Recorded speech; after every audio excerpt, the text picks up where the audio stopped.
Today is the Green Light for Girls Day. The girls are learning about a combination of STEM and sustainability. They'll be going through workshops, hearing from mentors, people to just kind of inspire them to get into science, technology, engineering, and math, because we know how crucial it is in our industry to have women in STEM.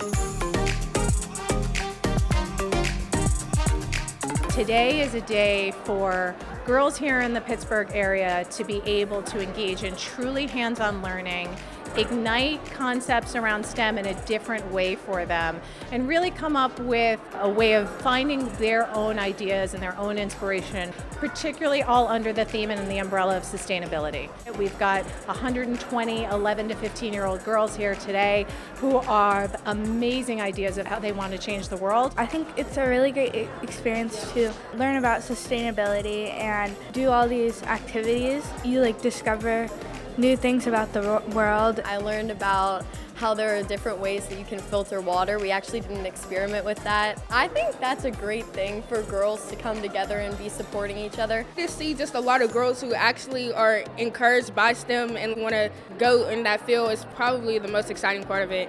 Events like this today allow them to see Covestro employees, Green Light for Girls, Chatham University team members all here doing what we do every day in our lives, and they begin to see a pathway forward for themselves. I actually pursued a career in STEM because I did one of these events many years ago where they had a Women in the Sciences initiative. It's really nice to be able to show women that they should be wearing a lab coat just as much as anyone else.